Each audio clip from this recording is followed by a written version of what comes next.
for a really long time, I just thought I wasn't very good at this. I would sit down to paint and something would go wrong. The masking tape would tear my paper, the paper would buckle and warp while I was still working on it, and I would look at it and think, that's a me problem. I need to practice more. I need to be more patient. I'm just not skilled enough yet. And some of that was probably true, but some of it wasn't me at all. So some of it was my supplies literally working against me and nobody told me that. So today I'm going through supply failures that used to derail my paintings, and I'm giving you what actually fixed each one. The first problem was basically I sprayed my painting with this UV archival Krylon varnish and it got cloudy. I freaked out because it was one of my favorite pieces I've ever done. The first fix is spray it again. Like, let it sit for a few hours and then go over it again.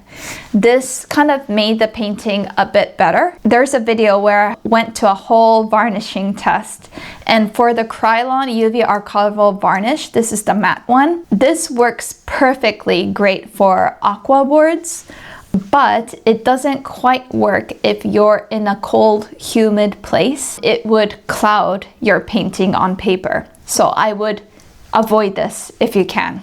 The best thing you could use is a satin archival varnish by Golden, but still you need to place this near like a vent, warm it up for a while, and then shake it crazily for like a minute or two, and then keep the 12 inches distance from the painting, and then spray it lightly, and then do a few coats. Do all your varnishing, if possible, during spring and summer, wherever you're living. I had tons of problem with the Krylon, varnishing them on paper, so be aware of that. And then for the door lens wax, it works any time of the year. It doesn't really matter. If it's hard for you to lay that down like smoothly, I would even warm this up a bit because it's wax. So it will get warmed up, it gets more liquidy. So that's the fix for cloudy paintings. And if you haven't watched the video, go check it out. The next one is tapes, masking tapes.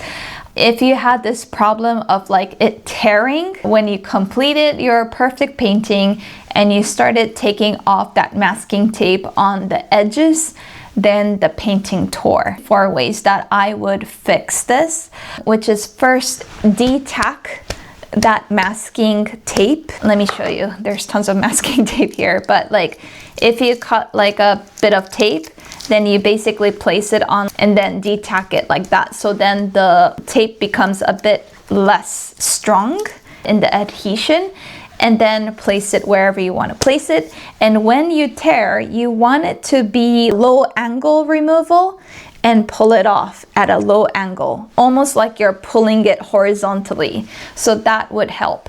The third bit that I probably would do is like using a hair dryer first before you go on that angular pull. And then the final one is more of a material thing, but using heavyweight paper, but also 100% cotton paper seems to do the job as well. And then in my future video, I think it's after this one, I'll be doing a whole test with masking tapes, like which one beat all of it. So be on the lookout for that one. And I'll be using only that masking tape forever in my life. And then the next one, masking fluid. I almost quit using masking fluid at one point. So this is the drawing Pebeo drawing gum that I have, is 0.7 millimeters. So I used this, but then what happened was that maybe because it's like only a bit that comes out every time, maybe I can show you. It doesn't come out as much when I use it. Do you see it? It has a bit right there, but not much. So what happens is when I place that watercolor on top of it, it does like reject the water, but then when I try to take it off, it doesn't come off. It just melts, almost melts into the paper. I would say the Pebeo drawing is unreliable. I am not using it. I might try to come up with some ideas around it. It's a great idea, but it doesn't work. And then I found out that Kellogg's Loops, in the interview that I did of him, he mentioned about the Winsor Newton masking fluid like doing its job, and he said he never had any problem with it, and I've been using it and it's been marvelous. I used it for my works in the show right now. It's my first featured exhibit in a gallery, and I've used tons of the masking fluid and it worked like a piece of cake. I think the fix is, one, choose thicker, more controllable fluid type of masking fluid. Unfortunately, you have to use a paintbrush, period. Second, apply on dry paper. And third, you should remove it relatively quickly. Like once it dries, remove it. And this really depends on the humidity and the temperature of your place, but don't leave it overnight. And the next one that Kellogg's Lips Hugh often talked about is like destroying his brushes. Now, I must say, I've done my Japan art supply haul. That happens every year because I go back to meet my family there.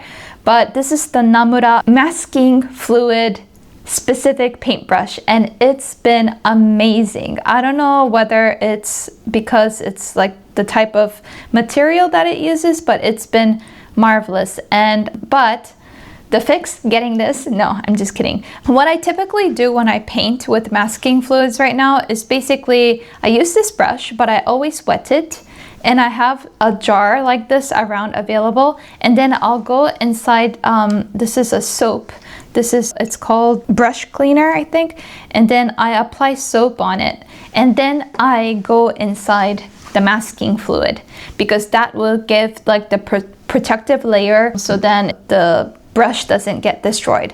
But I do recall that at the art shop in Japan, they also sold this comb, the masking fluid comb, like combing your hair, separately, and I do understand what that means. Basically, by combing, I use sometimes my nails to comb through it after I wash it and clean it after the use of masking fluid, because then all those latex, I can feel it coming off. So that comb, I probably get it when I go back to Japan because I think it really makes sense. And then the next one is watercolor paper and that buckling issue.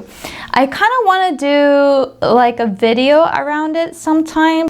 First of all, the buckling is likely if you're using non-cotton paper and a very light paper and not heavy paper, there's more likelihood that it's gonna buckle. And even I use 300 GCM papers on a regular basis, they still buckle because I use tons of water in my work.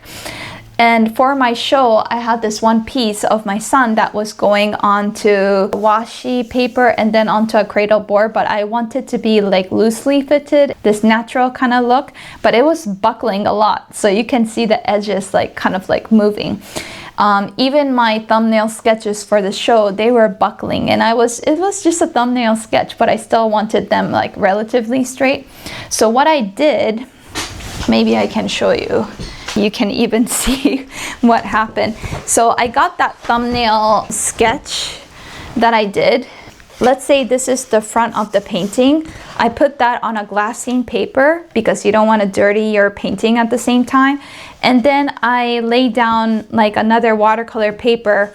Once I misted it slightly with a spray bottle, I put that over and then I ironed it. Now the iron shouldn't be too hot, but it shouldn't be like not hot. And then I ran over it for a bit and then that straightened it out. So I would suggest straightening your papers like that. There are some people who just mist it and then stack it with tons of books, but that never quite worked for me. So I go the aggressive way because I don't have time usually. The last bit that I'm going to talk about, which I don't even know if it's gonna work, but we're gonna try it out because I've read a few things about it and it's been on my head, but I never quite did it.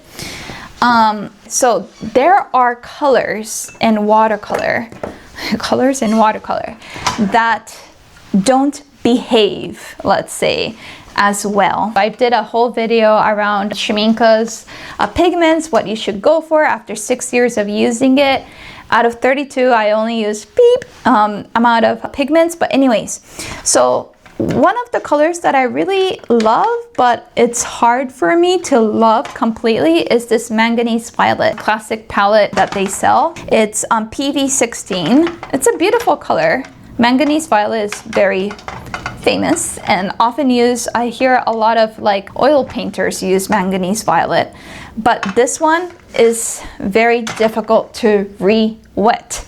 Now there's another color, Prussian blue. I mean, look at it. Can you see that? It's like all like shrinkled and closely tied together.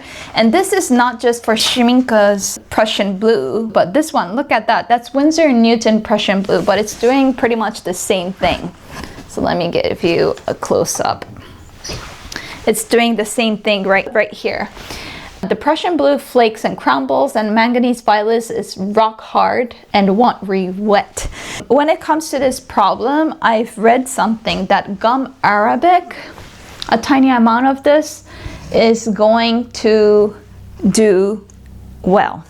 So let's see if it helps. But the other fix, which is not even a fix, I don't consider it a fix, is just re-wetting it. But even, I'm telling you, even re-wetting this manganese violet doesn't do justice, because you need to add so much water and it still doesn't help. So let me show you what I mean. So I'm gonna put that, and then let's add water into that Prussian blue as well as this. Oh my goodness. So the number one fix, apparently, apart from trying to re-wet it, which doesn't help for me, let me tell you that, is actually use this gum arabic. So I have tons of mediums, like the watercolor medium from Holbein and the multi-sizing medium from Holbein, which all I bought in this Japanese art supply haul that I did. So if you're interested in more tests like this, let me know. So let's look at how to use this. So it says, this is from Holbein, but it says, so increases transparency. Usage is mixed with colors and used without weakening too much, not intended for children. Great, doesn't tell you much. Let's see if there's any change with this manganese violet. I mean, it should work, but it's not as strong and it's so hard. Like, do you hear me trying to dig into that? And then the Prussian blue, I mean, the Prussian blue should be easier, yep. And then let's try this Prussian blue right here. See how it's so crumbly? Yeah, all right. So let's just add a bit of this Arabic gum.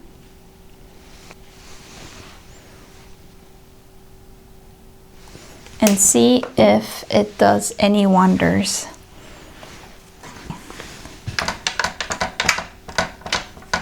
And I'll give you my final fix. I don't know if it's quite a fix, but I kind of get it. I mean, it's definitely helped a bit, but I just feel like it's changed the color as well. And then the Prussian blue from the pan. And then finally from this. Yeah, definitely. It feels more like it has more flow. I do agree with that. And it gives more of this like honey push, if that makes sense.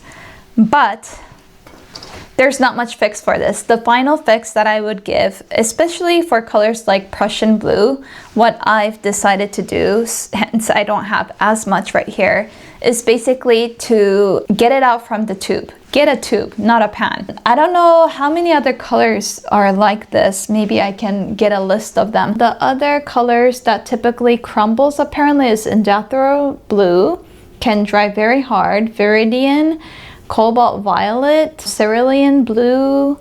Oh yeah, I do have that problem sometimes. And then raw umber. But I would say the gum arabic does give more of a flow, definitely. But for these kind of paints, the best is to squeeze it off from the tube whenever you have to use it. I know it's not quite the fix, but that's just how I go about this. If there's any kind of problems that you come by with watercolor, let me know down below. I might consider that, oh yeah, like I fix it like this, and maybe there's some things that I don't realize is a problem for other people. So, and if you have any more other fixes other than what I explained, leave it in the comments below as well.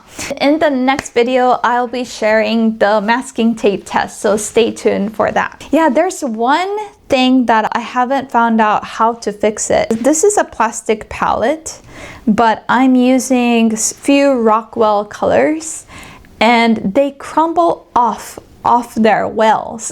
Like, they don't stick. If anybody knows, like, if there's a way that helped them to make it stick onto the palettes, let me know.